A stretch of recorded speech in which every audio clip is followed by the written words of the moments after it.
سلام پاکستان کے ساتھ ناظرین، میں ہوں آپ کا ہوسٹ عبد القدیر ناظرین. ہمارے ساتھ موجود ہیں معظم خان صاحب، اسٹرالوجر ہیں اور کیا نام ہے، 5 کتابوں کے مصنف ہیں، اور جوتش میں بھی ان کے پاس ڈگری ہے انٹرنیشنل. سر سے بات کریں گے کہ جی سر کے نزدیک جو سا ہے نا، چاند گرہن اور سورج گرہن کا کانسیپٹ کیا ہے؟ چاند گرہن اور سورج گرہن سے کس چیز پر اثر پڑتا ہے؟ زمین پر اثر پڑتا ہے یا نہیں پڑتا؟ اور زمین پہ اور جو سیارے اس کے ساتھ، چاند کے ساتھ سپورٹ کرتے ہیں، زمین کو سپورٹ کرتے ہیں، آس پاس لگتے ہیں، ان کا کیا کانسیپٹ ہے؟ سر سے ہی بات کریں گے. السلام علیکم سر. وعلیکم السلام. سر ایک چیز ہے کہ جی چاند گرہن لگ رہا ہے، یہ چیز افیکٹ ہو سکتی ہے، اور جو ان سے پریگننٹ خواتین ہیں ان کے لیے مشکلات ہیں، وہ ایسے اس چیز کا احتیاط کریں. اور یہ بچوں کو اس طرح چھری والی چیز استعمال نہ کریں. یہ سارا کچھ عجیب سا کانسیپٹ بنا ہوا ہے کہ جی سورج گرہن اور چاند گرہن میں یہ چیزیں احتیاط، وہ کیا ہیں سر؟ I'm sorry. سب سے پہلے یہ ہے کہ جو جہالت کا دور تھا، جب خانہ کعبہ میں بت تھے اور لوگ بہت پڑھے لکھے نہیں تھے، تب لوگ یہ بات مانتے تھے کہ جو سورج گرہن ہے اور چاند گرہن ہے یہ انسان کی تقدیر پر، کنسیپشن پر، جو بچے پیدا ہوتے ہیں ان پر اثر ڈالتا ہے. کلیئر؟ اسی طرح چونکہ مذہب اسلام سے پہلے ہندو کو جو ہے ان کا ہندوازم قائم ہے، تو وہ بھی اسی بات کو لے کر آج بھی چلتے ہیں. اور یہ جو پاکستانی لوگ اسٹرالوجی کرتے ہیں انڈین بیسڈ، وہ بھی اس بات کو مانتے ہیں. میں ان سے پوچھنا چاہتا ہوں، اور وہ تمام لوگوں سے پوچھنا چاہتا ہوں جو اس بات پر عمل رکھتے ہیں، کہ آپ کے لیے قرآن حدیث امپورٹنٹ ہے یا اسٹرالوجی زیادہ امپورٹنٹ ہے؟ اگر تو آپ مسلمان ہو تو آپ کہیں گے قرآن و حدیث. تو قرآن و حدیث میں ایسا کوئی کانسیپٹ نہیں ہے کہ سورہ گرہن، چاند گرہن کسی بھی طرح سے انسان پر کسی بھی طرح کا کوئی ایفیکٹ ڈالیں. جو وہ بدو تھے، جب وہ میں نے کہا جو دور جہالت کے جو لوگ تھے، وہ یہ سمجھتے تھے. بلکہ ایک بڑا واقعہ بھی ہے کہ حضرت محمد صلی اللہ علیہ وآلہ وسلم، ان کے بیٹے حضرت ابراہیم جس دن فوت ہوئے اس دن سورج گرہن لگا ہوا تھا. تو انہوں نے آ کر پوچھا کہ آپ کے بیٹے کی جو موت ہے کیا وہ سورج کے گرہن کی وجہ سے ہوئی ہے؟ تو انہوں نے کہا کہ سورج اور چاند کے گرہن لگنے سے کسی کی موت کا کوئی تعلق نہیں ہے، یہ قرآن کہتا ہے. حدیثیں بہت ساری ہیں، اس میں آپ دیکھ سکتے ہیں.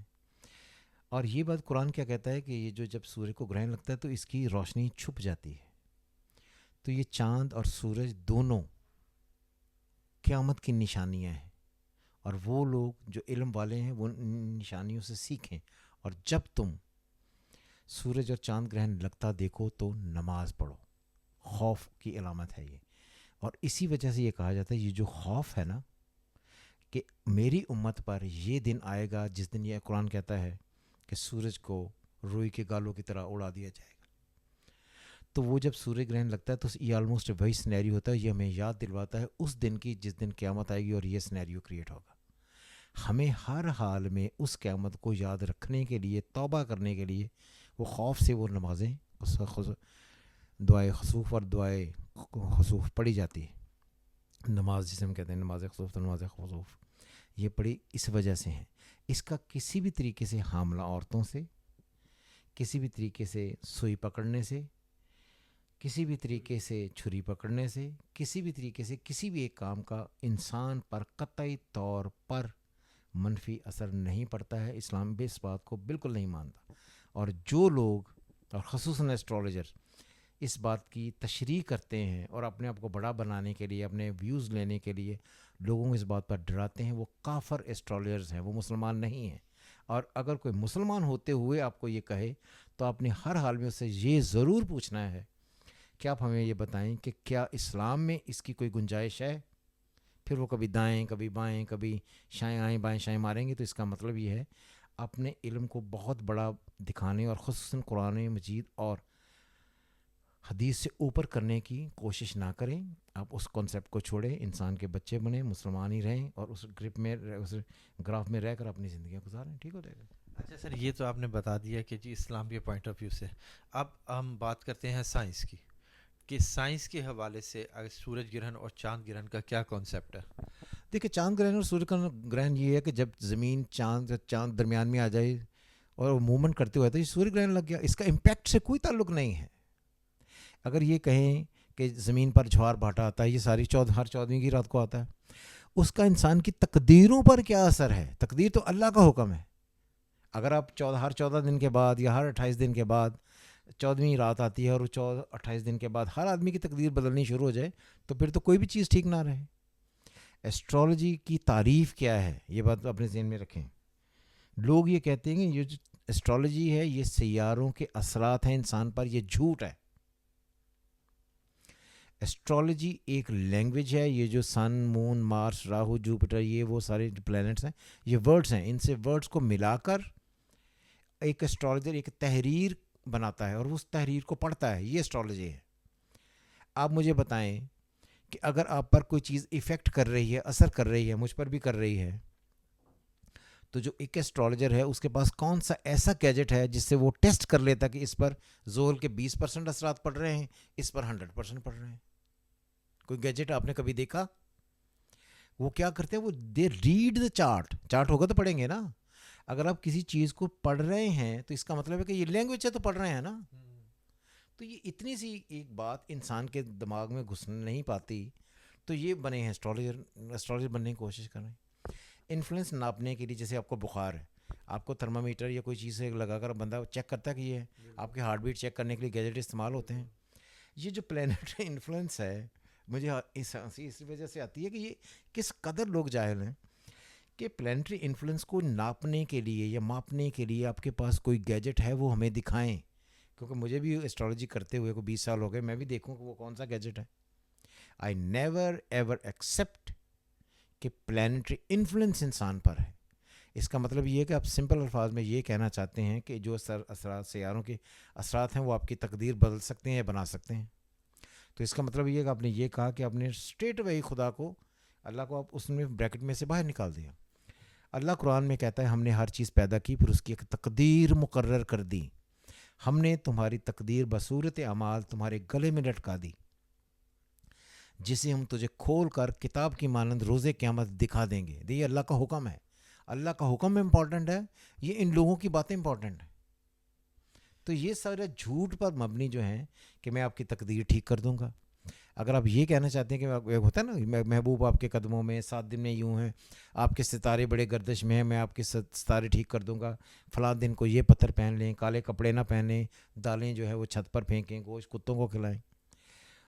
اور انسان اس قابل ہوتا کہ انسان کی تقدیر تبدیل کر سکتا تو نعوذ باللہ کہ اللہ کی ضرورت تھی؟ یس اور نو؟ تو یہ کوئی کانسیپٹ نہیں ہے. یہ ساری باتیں ہیں اپنے آپ کو بڑا بنانے کے لیے. اور انڈینز کی میں نے بہت ساری کتابیں لکھی ہیں، ان پڑھی ہیں، ان میں بھی لکھا ہے کہ اگر تم کسی مصیبت میں آ جاؤ تو برہمنوں کے پاس جانا، وہ تمہاری ریمیڈیز کریں گے. تو یہ تو انہوں نے مذہب بنایا ہے اپنے، یہ جو خیال ہے، بلکہ مذہب میں کہیں بھی جو بھگوت گیتا ہے اس میں بھی، رامائن، کہیں بھی یہ نہیں لکھا ہوا کہ بھگوان نے کسی کی کبھی بھی ان کے تھرو بہتری کی. انہوں نے ایک ایسے ڈھونگ رچا لیے جس سے یہ لوگوں کو تعویذ دینے لگے، یہ لوگوں کو ریمیڈیز کرنے لگے، یہ گوٹیاں پھینکنے لگے، ان کے آپ کی ستاروں کی چال ٹھیک کرنے لگے. تو اس کا کوئی سٹارز کا کوئی تعلق نہیں ہے کہ جیسے زوڈک سائنس جتنے بھی ہیں ان کا کوئی تعلق نہیں ہے سورج گرہن چاند گرہن سے؟ نو نو نو نو نو ایبسلیوٹلی نہیں. یہ تو میں دیکھتا ہوں بڑے بڑے جاہل جو لوگ ہیں وہ آ کر چاند گرہن سورج گرہن کی بات کرتے ہیں. سمپلی یہ سمجھیں کہ جب قرآن کہہ رہا ہے، حدیث کہہ رہی ہے کہ نہیں ہے، تو یہ کون ہے کہنے والے؟ اس کا کوئی نیگیٹو ایفیکٹ نہیں ہوتا. قرآن کہہ رہا ہے. کبھی کسی دن آپ کسی اسٹرالوجر سے بحث کیجیے گا، ان سے پوچھے گا کہ چاند گرہن سورج گرہن کے متعلق قرآن اور حدیث کیا کہتی ہے، اور ان کے پاس کوئی جواب نہیں ہوگا. یہ وہ جو کیونکہ یہ ہندی علم نجوم کرتے ہیں، یہ ہندو کے پیروکار ہیں، سوری اگین، تو اسی لیے میں نے ان کو کافر اسٹرالوجر کا نام دیا. کہ کافر اس لیے کہ جب اسلام کو، قرآن کو، حدیث کو مان ہی نہیں رہے تو آپ کافر ہیں. تو آپ اپنے علم کو جو آپ نے سیکھا اس کی اتنی ترویج کرتے ہیں، اس کو اتنا بڑا بناتے ہیں، اس بڑا بنانے کی وجہ سے آپ قرآن اور حدیث کو سائڈ پر کر دیتے ہیں. اور اس کا مطلب یہ کہ اگر آپ قرآن اور حدیث پر یقین نہیں رکھتے تو اب تو پھر مسلمان ہی نہ ہوئے. ٹھیک ہے سر. سر بس آخر میں اتنا بتا دیں کہ یہ جو سورج گرہن اور چاند گرہن کا کانسیپٹ ہے یہ کہاں سے آیا کہ یہ اس طرح کی جو باتیں کرتے ہیں؟ تو آپ کو کہا زمانہ جہالت میں تھا. ہندوازم کیونکہ مسلمانوں سے بہت پہلے کا مذہب ہے اس کی وجہ سے ہے. اور ہم انفارچونیٹلی کچھ لوگ یہاں پر جو انڈین فالوورز ہیں, انڈین کے فالوور, وہ انڈیا سے مائگریٹ کر کے ہم آئے 1947 میں. تو ہماری ذہنوں پر ابھی وہ باتیں ختم ہی نہیں ہوئیں. جب جنریشن چینج ہوگی لوگ تھوڑا پڑھیں گے اور قرآن کو کبھی کھول کر, حدیث کو کھول کر پڑھ لیں گے, ریفرنس ڈھونڈ لیں. یعنی کہ دقیانوسی سوچ. بالکل دقیانوسی سوچ ہے اور اس کا قطعی طور پر قرآن و حدیث سے کوئی تعلق نہیں ہے. کسی علامہ سے پوچھ لیں, کسی معلم سے پوچھ لیں, کسی پڑھے لکھے بندے سے پوچھ لیں, کسی جہل سے نہ پوچھیں. بہت شکریہ سر. دیکھتے ہیں جی, دیکھتے کیا ہے. نہیں, معظم صاحب نے کلیئر کٹ بتایا کہ جی اسٹرالوجی میں اس کا کوئی وہ نہیں ہے, کانسیپٹ نہیں ہے. اسلام میں قرآن حدیث میں بھی اس کا کوئی کانسیپٹ نہیں ہے. تمام جو لوگ اس بات کو نفی کرنا چاہیں گے میں ان سے صرف یہ کہوں گا کہ ایک دفعہ گوگل پر چلے جائیں, نہیں جا سکتے, قرآن گھر میں ہو, اس پر دیکھیں, آیتیں ہیں بہت ساری, ریفرنسز بہت سارے ہیں, صحیح مسلم ہے, صحیح بخاری ہے, اس میں آپ 36,000 جگہوں پر پڑھیں گے کہ ایسا کانسیپٹ نہیں ہے. اگر تو آپ مسلمان ہیں تو پھر تو یہ کانسیپٹ نہیں ہے, اگر آپ کوئی اور ہیں تو پھر آپ کوئی اور بھی ہیں. بہت شکریہ سر. سلام پاکستان.